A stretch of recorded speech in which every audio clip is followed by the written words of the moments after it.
땅에 생명의 상품은 없답니다. 말씀 주신 대로요.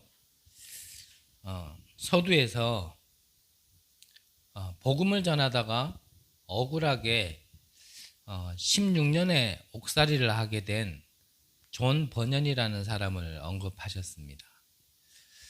존 버년을 통하여서 하나님께서는 하시고자 하는 일이 있어서 본인은 잘못이 없이 이 복음 운동하다가 16년 동안 하나님의 계획을 깨닫고 기록한 책이 바로 철로 역정이라는 책이죠. 여기에 보면 지금 있는 그곳이 장망성, 곧 망할 성이기 때문에 천성으로 가라. 이 말씀을 받았던 전도자가 자기 친구를 데리고 가는데 한 사람은 고집이고 한 사람은 연약이라 그랬습니다. 한 사람은 고집 때문에 결국 이 말씀을 듣지 않고 장망성에 머물렀고, 한 사람은 가기는 갔는데 결국은 연약함 때문에 유혹에 빠져서 끝까지 가지 못했다라는 얘기를 좀 말씀하셨죠. 세상에 많은 것이 있는 것 같지만 허와시, 즉 거기에는 우리에게 생명을 줄 수 있는 상품은 없다. 이 땅에는 우리에게 생명을 줄 수 있는 상품이 없다라고 또 말씀을 하셨고요. 이런 모든 유혹을 이기고 이 전도자는 끝까지 길을 가는 중에 이제 문을 만났습니다. 문을 만나서 문으로 들어가려고 그러는데 안 들어가져요. 안 들어가지는 이유가 지도자를 통해서 말을 들었는데 내가 짊어지고 있는 짐 때문에 그 문에 들어가지 못한다 그랬습니다. 자, 우리가 계속 인도를 받음에 있어서 이제 저 문으로만 들어가면 이제는 복음도 알겠고 이제 구원이라는 게 무엇인지 그 내용도 알겠고 이제 그 안으로만 들어가면 되는데, 근데 안 들어가지는 거죠. 안 들어가지는 이유가 뭐라고요? 내가 아직 내려놓지 않는 짐이 있는 거예요. 내가 내려놓지 않는. 그래서 그 짐을 내려놔야지만 그 성문 안으로 들어갈 수 있는 겁니다. 그 짐을 내려놓고 성문 안으로 들어갔는데 거기에서 하나님의 선물이 하나는 흉배, 하나는 검을 줬다라고 말씀하셨습니다. 그 두 가지 선물을 가지고 가는 길에 사자가 으르렁거리면서 곧 잡아먹을 듯이 덤벼들었는데 그 상황에 속지 않고 조금만 자세히 보니까 사자는 으르렁거릴 뿐이지 발에 족쇄가 채워져서 덤비지를 못하는 거예요. 우리가 늘 말씀으로 받았던 내용이 그대로 이 철로 역정에 기록되어 있는 거죠. 마지막이 무엇이냐? 아볼론이라는 이 사단의 존재입니다. 끝까지 천성으로 들어가지 못하도록 마지막 관문에 지키고 있는 겁니다. 자기가 가진 힘으로 이 전도자를 이제 막 공격을 하는 거예요. 그런데 어마무시하게 생긴 그 형상과 무기로 공격을 하는데 하나님이 주신 그 흉배를 뚫지를 못하는 거예요. 근데 단 하나, 앞에는 흉배가 있는데 뒤에는 없어요. 우리가 가는 길에 우리가 무서워서 아니면 다른 이유 때문에 등을 돌린다라면 그때는 당하는 겁니다. 믿음으로 흉배를 차고 앞으로 계속 가야 되는 거예요. 아무리 힘없고 작아 보이는 검이지만 이 말씀의 검으로 그 사단의 가슴에 찔렀더니 그 힘 있어 보이는 사단이 말씀 앞에 무너진 겁니다. 성경의 전체의 여정을 이 존 버년이라는 사람이 이렇게 간단하게 요약을 했어요. 저도 이 철로 역정을 쭉 읽어봤을 때 처음에는 오히려 성경보다는 이게 이해가 쉽더라고요. 중간중간에 빠진 얘기가 어마어마하게 많지만 우리가 가는 여정 중에 야, 어떻게 이렇게 참 진짜 이거는 성령의 지혜를 받지 않았다라면 참 이렇게 상세하게 기록하지 못했겠다라고 할 만큼 우리가 겪는 여러 가지들, 또 우리가 겪는 여러 가지 상태들이 그대로 이름까지 해서 이렇게 기록해 놓은 게 바로 이 철로 역정이죠. 그래서 한 분이 복음을 들었어요. 복음을 듣고 저와 제가 처음에 겪었던 것과 비슷하지 않을까. 성경으로 이 모든 것을 이해하기에는 좀 아직까지는 새신자 입장에서는 좀 어렵지 않을까 싶어가지고 이 책을 사가 선물했거든요. 지금 냄비 받침대로 쓰지 않을까.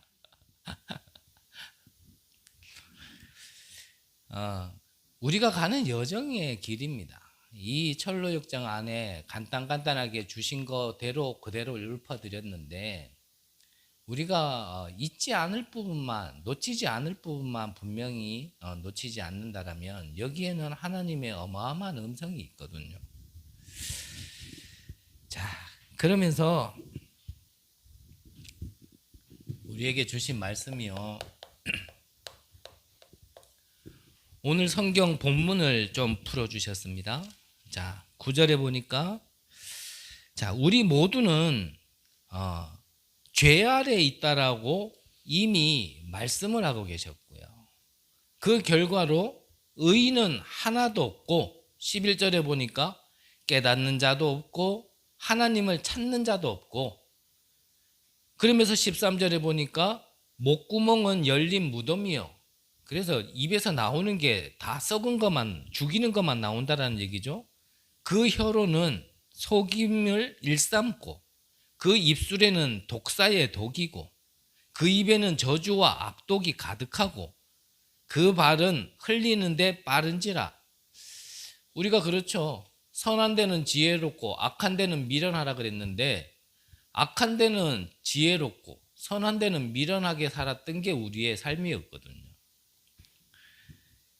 파멸과 고생길을 우리는 걷고 있었고 평강이라는 게 무엇인지를 모르고 잠시 안식이 그게 전부인 줄 알고 우리가 따라갔던 우리의 인생이었고요.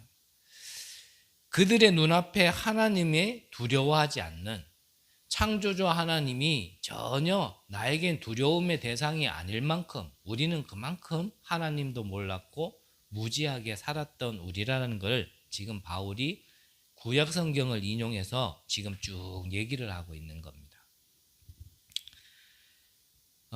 누구의 얘기가 아니라 우리 각자의 얘기가 아니었을까. 하나님이 보실 때는 예수님께서는 그러셨죠. 행함이 나쁜 게 아니고 이미 마음으로 품은 것도 죄악이라 그랬습니다. 마음으로 빵을 훔쳐 먹은 거나 행동으로 빵으로 훔쳐 먹은 거나 같다라는 얘기죠.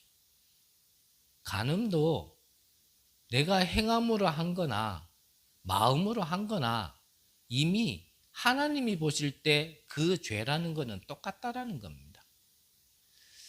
그런데 우리가 자칫 잘못하면 어떤 율법적인 면으로 그거를 이거는 옳고 저거는 괜찮고라고 우리가 얘기할 수 있는 부분을 이제 19절서부터 얘기하는 거죠. 우리가 알거니와 물은 율법이 말하는 바는 율법 아래 있는 자들에게 말하는 것이니 이는 모든 입을 막고 온 세상으로 하나님의 심판 아래 있게 하려 함이라. 그러므로 율법의 행위로는 그의 앞에 의롭다 하심을 얻을 육체가 없나니. 그 말은 뭐냐면 행동을 아무리 잘해도 율법을 다 지키면서 행함을 그렇게 올바르게 해도 그 다음에 뭐라고요? 율법으로는 죄를 깨달음이니라. 그 말이 무슨 말이냐면 율법은 우리가 모두 예외 없이 죄 아래 있음을 깨닫게 해서 우리가 죄인임을 알게 하고 우리가 구원받아야 된다라는 것을 알게 하는 거지 율법 자체로 구원을 받을 수 없다라는 것을 얘기하는 것이고 행위로 구원받을 수 없다라는 걸 지금 얘기하는 거거든요. 앞서 말씀드린 것처럼 우리가 좀 뭔가 보이는 면이 잘하면은 신앙생활을 잘하는 것처럼 생각하기 쉽거든요. 저는 처음 이 하나님의 말씀을 들었던 교회가 훗날에 알았어요. 훗날에 알았는데 저는 그때는 뭐 새신자 중에서도 완전 새신자였기 때문에 뭐 교단 이런 게 있는지도 몰랐어요. 교회 안에. 그 교회는 뭐 다 교회지 뭐가 이렇게 파가 있고 뭐가 그런 게 있는지도 몰랐거든요. 제가 처음 다니던 교회는 한 번씩 말씀드렸지만 그때는 오전 예배 그리고 저녁 예배였어요. 1부, 2부의 개념이 아니라. 그러니까 오전 대예배를 드리고 주일날 저녁 예배 중간에는 뭐 했냐면 계속 전도하러 다니는 그런 교회를 제가 처음에 다니게 된 겁니다. 근데 전도하려고 그러면 사실 뭐 날 더우면 물이라도 조금이라도 마셔야 되고 뭐 필요한 거라도 미리 사야 되잖아요. 준비해 놔야 되잖아요. 그거를 토요일 12시 땡 하기 전에 다 준비해 놔야 돼요. 저는 처음에 원래 그 교회를 다녔기 때문에 저는 교회에 십자가 없어도 괜찮은 줄 알았어요. 근데 다른 교회 가보니까 뭐 십자가가 있는 게 예뻐 보이긴 하더라고요. 저는 그 차이도 몰랐는데 나중에 알고 봤더니 제가 다니던 교회가 고신측 교회였던 거예요. 그 고신측 교회는 아시다시피 이 교회 안에 십자가마저도 우상된다 그래서 모든 걸 다 제해버리는 교회거든요. 토요일날 12시 땡 하기 전에 모든 물품을 사야 되는 이유는 주일일은 온전히 하나님 앞에 거룩하게 드려야지 세상 쪽으로 돈을 쓰거나 시간을 쓰면 안 된다라고 그렇게 가르치는 게 교신 교단이거든요. 거기를 제가 이제 처음 다니다 보니까 그런 분위기 속에서 사실 이 교회 안에 오면요, 이 발자국 소리 내는 것도 왠지 미안해지는 거 있죠. 발자국 소리 내는 것도. 그러니까 예배 시간 시작했는데 누가 들어온다? 그 사람은 죄인인 거예요. 죄인처럼 완전히 기다시피 해가지고 들어와 앉아 있거나, 교회 다니는 사람이 막 음성을 높이 질렀다? 그거는요 어마어마한 범죄고, 만약에 험한 말을 했다? 그거는요 죄인 중에 괴수라. 분위기가 그래요. 그렇게 가르치진 않는데 분위기가 그렇게 잡혔어요. 그래서 저는 처음부터 그런 걸 조금 접하고 있다 보니까 교회에 그러면은 굉장히 거룩하고, 그 교회에 다니던 좀 저를 그래도 좀 어린 나이에 이래 객지에 나와서 고생을 한다고 좀 챙겨줬던, 그때는 이제 형제님이죠. 형제님이라 부르죠. 그분이 나름대로 그 분위기 속에서 성경을 자기 나름대로 해석하기를, 성경에 보면 술 취하지 마라, 이는 방탕한 것이니, 이런 말씀이 있잖아요. 이거를 그 분위기 속에서 뭐라고 해석을 했냐면 취하지 마라. 일반적으로는 말 그대로 마시면, 너무 많이 마시면 취하니까, 그 지방에는 물이 귀하기 때문에 포도주를 좀 음료처럼 생각하고 먹었거든요. 근데 너무 많이 먹으면 취하잖아요. 그래서 그 의미인데 취하지 마라, 거룩하게 해석을 하니까 술은 잡지도 마라, 잡는 걸 취한다, 내 것으로 한다는 걸 취한다, 이렇게도 표현하잖아요. 그걸 그렇게 해석하더라고요. 그래서 나는 그때 당시에는 이 형님 이거 뭐 있네. 야, 성경을 이렇게 깊게 깨닫네. 저는 그 당시에는 그렇게 알았었거든요. 근데 지금 돌아보니까 그렇게 사는 게 너무 힘들다. 너무 힘들다. 이 복음은 내 맘대로 하라가 아니라 자유함인데, 법적으로 해방인데, 이거는 구원은 받았죠. 저도 그 안에서 구원받았다라는 거는 근거는 없고 언약적인 증거는 없는 구원이었지만 저는 구원받았다라는 확신은 그때부터 있었거든요. 근데 너무 이거는 터무니없다. 구원은 받았겠지만 구원을 받은 우리가 어떠한 이런 율법이나 아니면 윤리나 도덕이라는 여기에다가 또 빠뜨려 놓는 거구나. 나는 시간이 지나서 그게 좀 너무 많이 오더라고. 그러니까 하면 할수록요, 이게 막 교회 가는 게 슬슬 부담스러워지는 거 있죠. 뭔가 교회 가면 그래도 내 마음대로 하자가 아니라 좀 이렇게 말이라든지 행동이라든지 뭐 이렇게 좀 편할 수가 있어야 되는데 그냥 계속 이래 있어야 되는 무언가가 막 나를 조여오는, 오늘 바울만큼은 아니라도 좀 이런 의미가 아닐까. 율법은 우리가 죄인이기 때문에 구원을 받아야 된다라는 것을 전달하는 거지, 그 행위를 지킴으로써, 율법을 지킴으로써 우리가 구원받을 수 있다라는 얘기는 아닌데, 유대인은 율법을 복음으로 믿어버렸단 말이죠. 그들에게는 율법이 복음으로 들린 겁니다. 이해되시죠? 여태까지 저와 말씀을 함께 나눴다라면 우리가 복음을 어떻게 받았냐라는 부분이에요. 혹시나 저의 불신앙 속에 이 말이 무슨 말인지 0.5명이 이해가 안 되신 것 같아가지고 한 번만 더 말씀드리면, 질병이 동기가 돼서 복음을 받는 사람은 질병 낫는 게 복음이라 받아들인다니까요. 가난 때문에 나는 예수를 믿어야겠다라고 동기가 있는 사람은 가난 해결되어지는 게 복음으로 받아들여진다니까요. 유대인들은 이 율법을 지켜서 구원 얻는다라고 생각했기 때문에 율법을 복음으로 받았다니까요.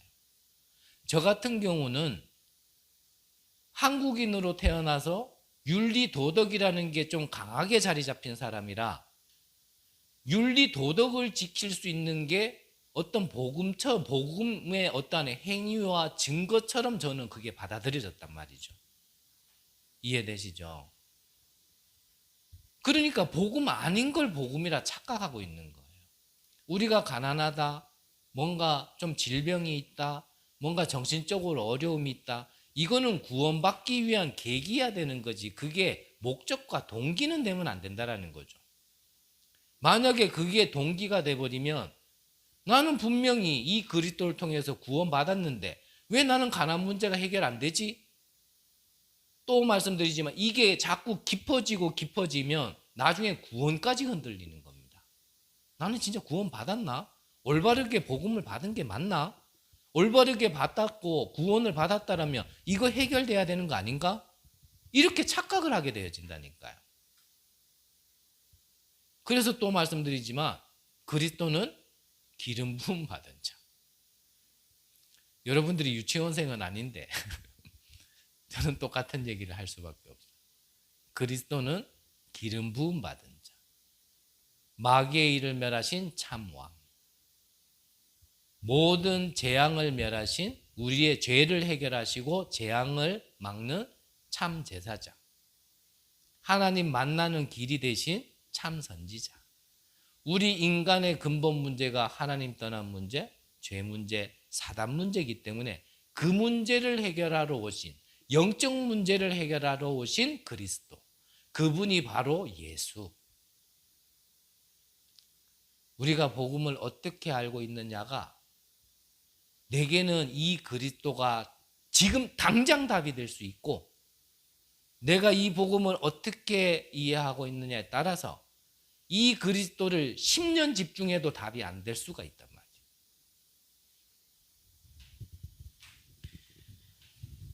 이 복음이 정확하게 이해됐던 바울, 하나님은 그렇기 때문에 바울을 쓰실 수밖에 없는 겁니다. 그러면 우리도 똑같아요.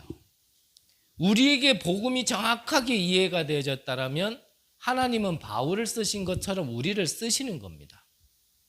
그러면 바울은 이 복음을 어떻게 정확하게 이해하고 있었냐면, 로마, 전 세계에 한 12,000번의 전쟁 중에 절반이 유럽에서 일어났다고 말씀하셨죠. 그 중에 주축으로 전쟁을 일으킨 게 바로 이 로마라 그랬습니다. 지금도 이 로마 강대국을 막지 못하면 이 전쟁은 끊임없이 일어나는 겁니다. 이 로마가 결국은 남긴 게 뭐냐면 성령의 문화를 만든 게 아니고 악령의 문화를 만들어 놓은 거예요. 이거를 힘이 있으니까 전 세계에 계속 퍼뜨리는 겁니다. 무엇을 만들어서요? 신전을 만들고 우상을 만들어서 시대의 재앙을 점점점 크게 만드는 중심에 누가 있었냐면 로마가 있었는 겁니다. 그래서 이 그리스도의 빛이 다메섹에서 자기에게 임해서 자기가 살아난 걸 체험하고 정확하게 알았던 바울은 이 빛을 로마에 비춰야 된다. 망대를 세워서 이거 안 비치면 로마만 망하는 게 아니라 모든 전 세계가 망한다. 전 세계에 재앙이 임한다. 그것이 우리의 현장에도 우리의 가정에도 나에게도 임한다라는 걸 정확하게 알고 있었는 거예요. 그러니까 하나님은 바울을 쓸 수밖에 없는 겁니다. 왜 망대를 세워야 되는지, 왜 지금 빛을 비춰야 되는지. 곧 선교대회가 지금 시작되어지는데 이 선교대회를 두고 우리는 왜 선교를 한 번쯤은 양심껏 한 번쯤은 생각을 해보고 정말 기도를 해야 되는지, 이거를 아는 자를 통하여 하나님은 쓰시는 거예요. 성경의 응답대로 역사하시는 겁니다.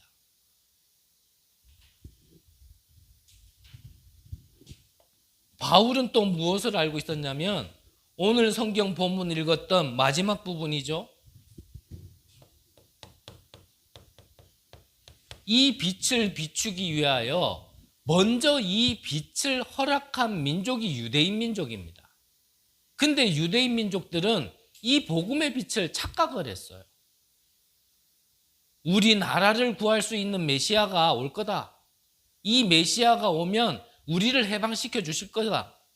그래서 정말 우리나라가 다른 나라에게 침략당하고 전쟁당하고 죽임당하고 포로로 끌려가는 게 아니라 이제는 오히려 우리가 힘을 주고 힘을 준다란 말이야. 영향을 주게 되어지고 다스리게 되어지고 이런 거로 착각을 한 거예요.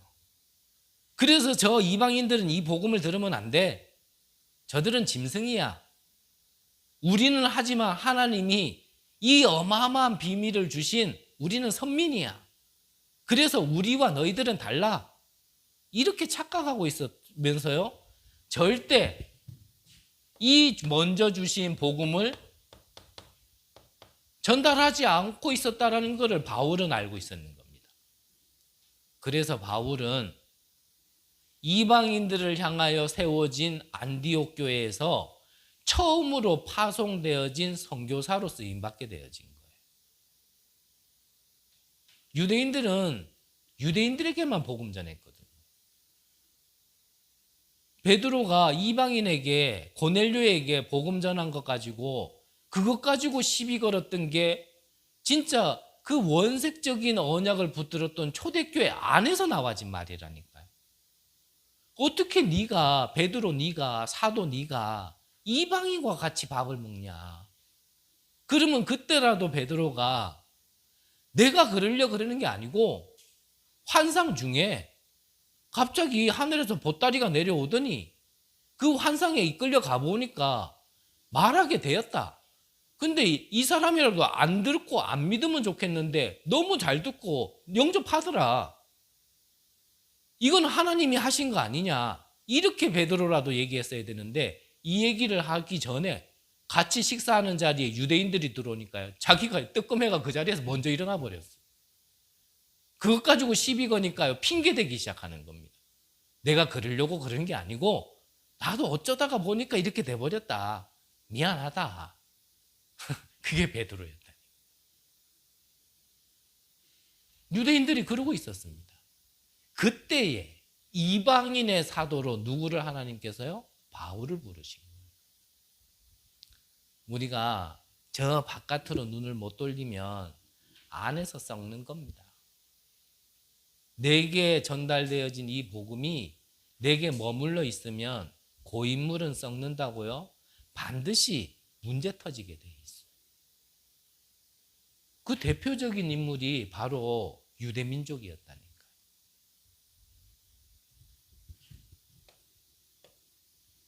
그리고 바울은 무엇을 알았냐면 로마에 있는 교인들, 바깥 사람들이 아니라 교회 안에 신앙생활이라고 하고 있는 사람들에 대해서. 여기에는 누가 있었냐면 정통 바리새인들. 쉽게 말하면 이 율법에 능통한 자들. 그 색깔을 버리지 못하고 복음 강조 안 하고 행위를 자꾸 강조한 겁니다. 그 율법으로 행위로 구원받을 수 없음을 알고 오늘 바울이 얘기한 거예요. 우리가 앞서 말씀드린 것처럼요. 저는 정말 이 복음이 무엇인지 참 많이 오해를 하고 있었어요. 복음 비슷한 것을 저는 복음이다 생각을 했고, 복음 자체를 오해하고 있었기 때문에 뭔가 경건해 보이는 사람, 뭔가 이렇게 바르게 아니면은 좀 거룩하게, 조금 더 깊게 얘기하면 좀 뭔가 우리에게 하나님을 위하여 충성되어지고 열심되어지고, 저는 그런 사람을 보면 야, 정말 신앙생활 잘한다. 나는 어떻게 저렇게 잘할 수 있을까? 저는 그게 어떤 복음이고 복음의 증거라고 저는 생각을 하고 지내왔었거든요. 근데 저의 성품으로 보면 저는 그럴 사람이 되기에는 좀 힘들더라고요. 그래서 여러분들도 지금 저를 보는 모습에 속으시면 안 돼요. 지금 저는 어찌 보면 목사라는 감투 쓰고 있으니까 이렇게 보이고, 또 이 시간 동안 하나님께서 그래도 조금 바꿔놨기 때문에 이래 보이지, 제가요 그렇게 좋은 사람은 아니거든요. 네. 저의 지난날의 삶을 좀 이렇게 영상으로 남겨놨다가 여러분들에게 보여주면요, 내가 여왔다 큰일 날 뻔했다, 제대로 속을 뻔했다 생각하시고요, 진짜 발길이 뚝 떨어질 만큼 저는 좀 그런 삶을 살았거든요. 그러면 지금 좀 치유된 모습은 괜찮냐? 그렇지 않습니다. 하나님의 은혜와 여러분들이 이해해주고 기다려주니까 그래도 부끄럽지만 이 자리에서 함께 말씀을 나누고 있지, 그냥 보이는 게 전부는 아니거든요. 시간이 많이 가서 왜 하나님이 이 바울을 쓸 수밖에 없었는지 이 포인트를 잘 잡으시면 우리도 바울처럼 쓰임받을 수 있는 겁니다. 네. 그러면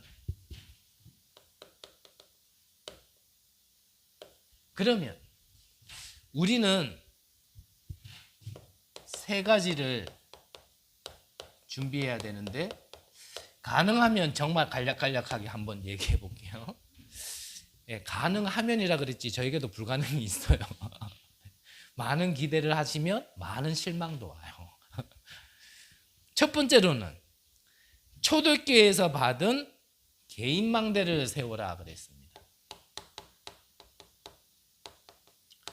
자, 마가다락방에서 시작한 게 초대교회죠. 자, 그러면 마가다락방에서 가장 핵심 120명 성도들이 붙잡았던 게 뭐냐면은 갈보리산 언약, 감람산 언약, 그리고 마가다락방에 임했던 이 비밀이거든요. 자, 이 말을 조금만 풀이하면 이게 그리스도, 하나님의 나라, 오직 성령이거든요.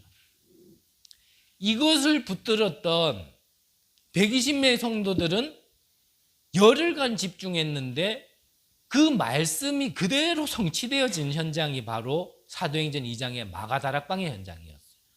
그 응답으로 시작된 게 바로 초대교회였거든요. 그러면 거기에 있었던 멤버들은 이거를 자기들 안에 세팅한 게 개인 망대를 세우는 거였습니다. 이거를 세팅한 거예요.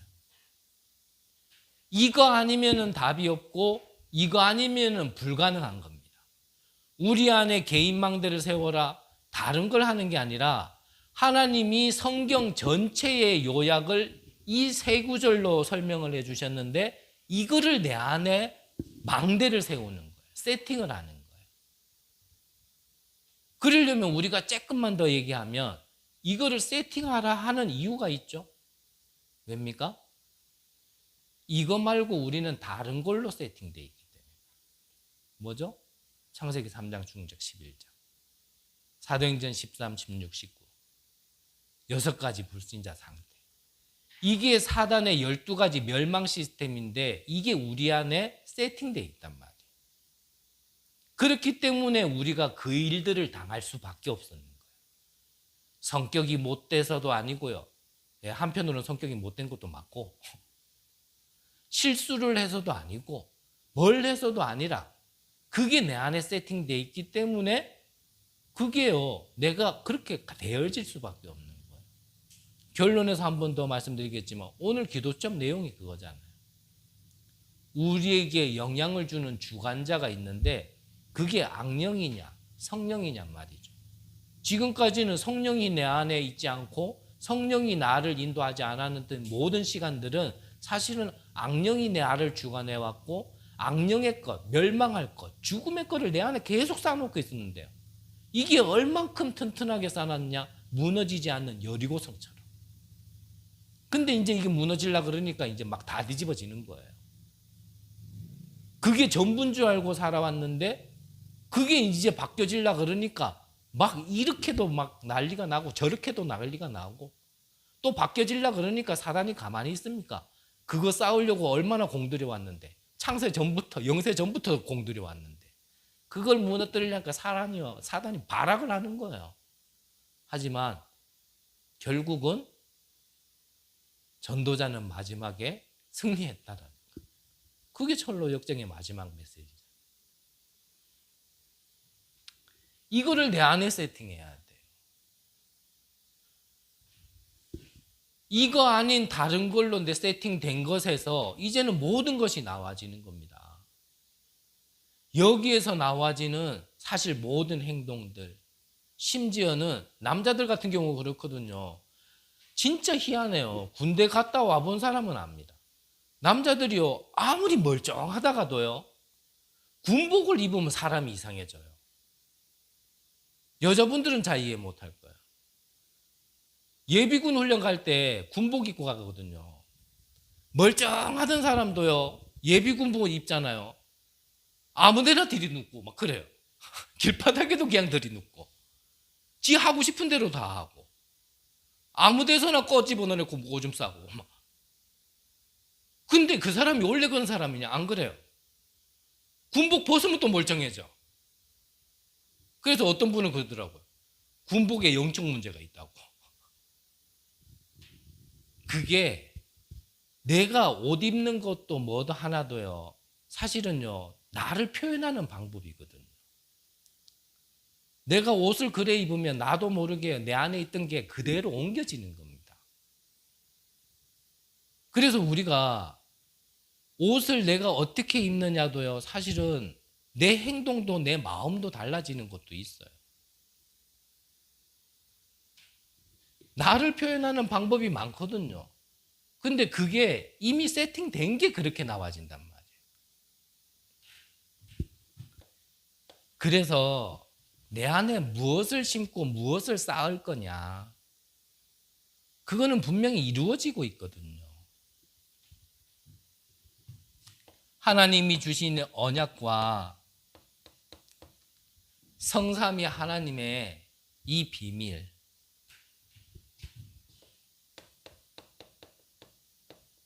그리고 이 보좌의 축복, 지금 안 되더라도요, 이거를 내 안에 자꾸 심어야 됩니다. 오늘 하루 종일 가는 곳마다 말씀드렸지만 내가 한 번 예배를 드리고 한 번 이거 기도했다고 해서 내가 금방 바뀌냐? 그런 거는 없습니다. 근데 한 번 예배 드리고 두 번 예배 드리고 내가 이걸 두고 한 번 기도하고 두 번 기도하고 이게 계속 쌓이고 있고 이게 이루어지고 있는 중이란 말이에요. 그러다가 이게 충만해지면 이제는 보여질 만큼 누구에게 영향을 줄 만큼 역사가 일어나기 시작하는 거예요. 한 번 더 말씀드리지만 왜 이래야 되냐? 내 안에 뭐가 있는지를 안다라면 이것밖에 답 없습니다. 나를 바꿀 수 있는 건 이것밖에 없기 때문에 이것만 얘기하고 가신 거예요. 처음부터 말씀하시고 끝까지 말씀하신 게 이거예요. 이거 빼놓고 내가 아무리 잘하려고 그래도 잘해지지 않습니다. 그래서 다른 거는 답이 아니라 나는 정말 이 그리스도를 통하여 내게 회복하게 하고 내게 임하게 한 이 축복 말고는 다른 답이 없다라는 결론 나올 때까지 우리는 하나님께서 계속 깨닫게 하고 계속 알게 하시는 거예요. 그래, 이렇게도 해봐라. 답이 되더냐? 우리가 내가 생각하고 내가 판단해서 내가 한 것 같지만 가보면 아는 것도 있어요. 그거를 먼저 겪어본 사람들이 그거 답 아니라 그래도 안 듣는다니까요. 몸소 느껴야 돼. 난파선의 교훈. 바울보다 지들이 더 똑똑해요. 가진 자들이. 누가요? 선장이. 누가요? 선주가. 니보다 내가 더 잘한다는 거예요. 그대로 했다가 그래 풍망을 만난 거 아닙니까? 삶의 소망이 없어질 만큼. 그래서 바울이 얘기한 거잖아요. 여러분들이요. 좀 내 말을 듣지. 안 듣다가 와 그러노. 그러니까 안 들어요. 니나 나나 뭐가 다른데. 죄송합니다. 저한테는 그래도 괜찮아요. 여러분들이 메신저한테는 그렇게 보면 말씀 바치기 못합니다. 아무리 못나도 메신저로 섰을 때 하나님이 세우신 거예요. 그러면 그 사람이 아닙니다. 제가 사람으로 보입니까? 제가 인간으로 보입니까? 저 인간 아니에요. 증인 있잖아요. 물어보세요. 저게 인간인지. 요 내려왔을 때는 인간 맞는데 여기 섰을 때는 하나님이 세운 자입니다. 그래서 저는 이 강단 두고 계속 기도한다 그랬잖아요. 이 강단에 누가 서든지 그 사람이 아니에요. 하나님의 말씀을 대언하는 자지. 그러면 그거는 들어야 돼요. 그게 하나님의 음성이라니까. 이 망대를 가족과 팀에게 세워나가야 되는 겁니다. 이 개인 망대를 세우면 하나님 나라가 내게 실제로 임하게 되어지는 거고요. 이 가족과 팀에 이 망대를 세우면 이 시공간 초월의 응답이 우리의 응답이 되어지는 겁니다. 그래서 얼마나 만남이 중요하냐. 우리가 만남을 쉽게 생각할 수 있고 아무나 만날 수 있거든요. 조금만 기도하면서 정말 이 만남이 정말 하나님이 예비하고 축복된 만남인지 우리가 좀 분별해야 될 이유도 있거든요.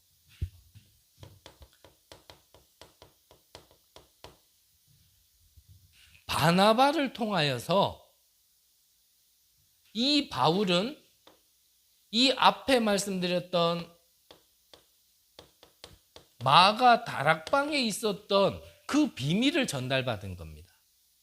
이것만큼 소중한 만남이 없겠죠? 이거를 전달해 줄 수 있는 만남이어야 되는데 전달받고 또 전달할 수 있는 만남이어야 되는데 뭐 이 만남에도 하나님 계획이 있고 저만 만남에도 하나님 계획이 있고 그래 막 만나보세요. 그럼 어떻게 되는가.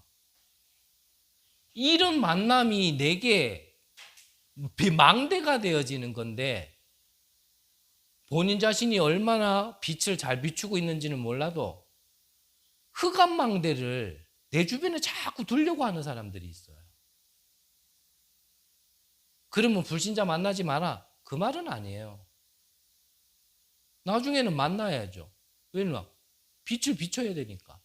하지만 내 시간표상 그게 아니라면 내 주위에 이 망대를 세우고 있는 이 개인 망대를 세우고 있는 사람을 내 주변에 두는 게 사실은 유익한 겁니다. 유익한 거.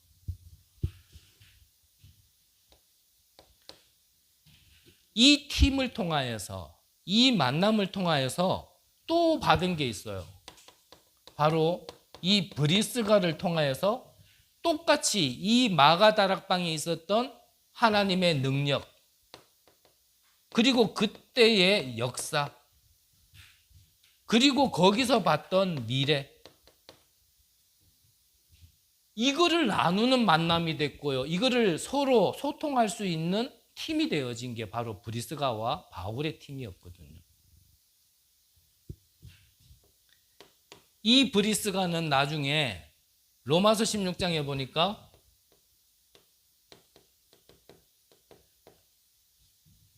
자기의 목숨을, 전도자 바울을 위하여 목숨을 내놨다 그랬어요. 바울의 목숨을 위하여 자기의 목숨을 내놓은 사람이 바로 이 브리스가였다니까요. 그러니까 사실은 이 축복만큼 더 귀한 축복은 없는 겁니다. 마지막으로요, 로마를 살리는 교회의 망대를 세워라 그랬습니다. 로마를 살릴 수 있는 교회 안의 망대를 세울 때 이 237에 문이 열린다라고 말씀 주셨습니다. 즉 우리가 선교대회를 앞두고 있는데 우리가 올해는 아무것도 하지 못한다 하더라도 정말 우리가 기도로서라도 동참할 때 사실은요, 이후에 또 이런 문들이 우리에게는 하나님이 열어주실 거라고 저는 믿거든요.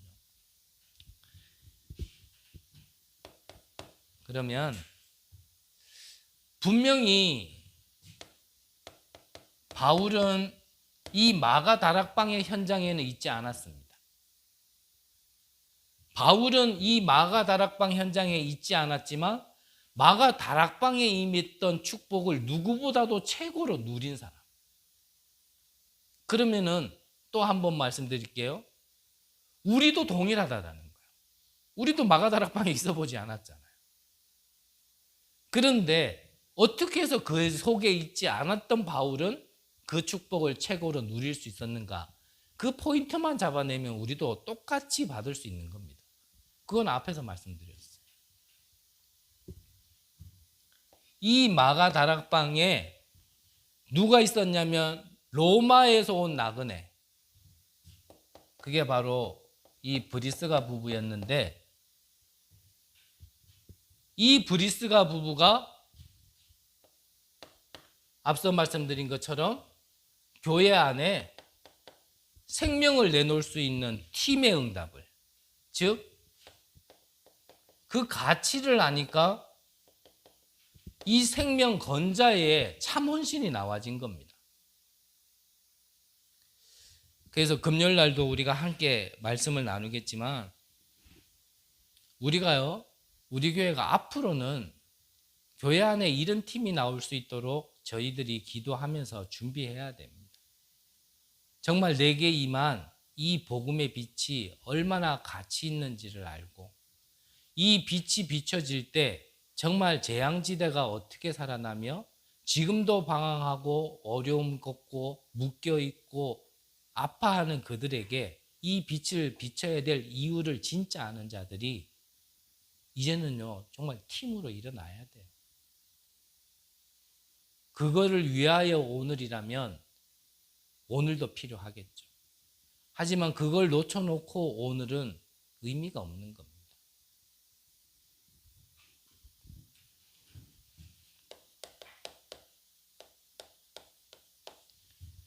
결론적으로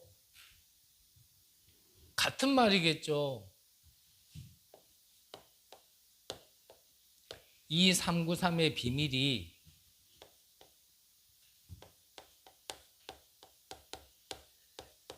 내 안에 임하도록 계속 기도하시기 바랍니다. 계속 쌓으셔야 돼요. 계속 충만해질 때까지 포기하지 마시고, 기도는 믿음으로 언제까지요? 끝까지 하는 겁니다. 응답 주실 때까지. 왜냐? 약속이니까. 약속이 아니라면은 우리는 헛다리 짚을 수도 있어요. 하지만 하나님이 약속하신 거기 때문에 정말 주실 거를 믿음으로 응답 주실 때까지 계속 기도하는 겁니다. 내게 임한 이 축복이 이제는 선교지에 전달될 수 있도록 계속 기도하는 겁니다. 그래서 한 번만 더 말씀드리면 이게 충만해질 때까지 내 안에 다른 걸 쌓아서 어느 날 이거 뭐지? 라고 하지 마시고 하나님이 주신 유일한 답을 내 안에 계속 쌓는 겁니다. 단 하나 우리가 참고해야 될 건 우리가 내 자신이 얼마나 고장난 인간이라는 걸 안다라면 그게 회복되어지고 이게 충만해지기까지 좀 시간은 필요하다라는 것. 나를 모르는 사람은 금방 왜 안 되지 할 겁니다. 하지만 내가 하나님을 떠나 정말 내 안에 얼마나 이 12가지 전략으로 멸망할 걸로 정말 틈이 없도록 세팅되어 있었던 나를 구원시켜 주셨다라는 걸 안다라면 시간은 좀 필요합니다. 그래서 중간에 포기하지 마시고 속지 마시고 내 안에 먼저 임하고 전 세계에 선교지에 전달될 수 있도록 지금부터라도요 계속 기도하는 겁니다. 그래서 선교대회가 끝나는 시점으로 또 우리 교회가 설립되어지는 시점으로 그 다음부터는 진짜 지역 담당자, 나라 담당자를 우리가 좀 구체적으로 정해서요. 이제는 그 한 사람은 그 나라를 두고 이제 계속 기도하는 거예요. 한 지역이 담당된 그분은요, 그 지역이 정말 망대가 세워지고 이 빛이 시 공간을 초월해서 비춰질 수 있도록 계속 기도하는 겁니다. 우리가 살아있는 동안 응답 안 와도 됩니다. 우리 후대들을 통하여서도 이루어지면 되는 거 아닙니까? 로마 복음만 250년 만에 됐어요. 초대교회 모인 그 사람들을 통해서 된 게 아니라 250년 뒤에 로마가요 복음 앞에 무릎을 꿇게 되어졌다니까요. 우리는 그 초석을 놓는 겁니다. 지금 우리 렘넌트들을 통하여 정말 이 재앙 만난 시대에 복음이 사라지고 있는 이 시대에 우상과 신전만 남겨놓고 악령의 문화만 남겨놓고 있는 이 시대에 우리는 진짜 복음을 붙잡고 언약을 붙들고 정말 이 복음의 문화를 정말 남기고 우리 후대들은 정말 세계복음화의 주역으로 쓰임받을 수 있도록 이걸 우리 교회 안에 망대로 세우는 겁니다. 여기에 저와 여러분들의 지금의 기도가 필요한 겁니다. 저는 한편으로요 참 감사한 게 있어요. 그래도 계속 저는 빠지는데 빠지지 않고 계속 아침에 와서요 기도하시는 분들이 계세요.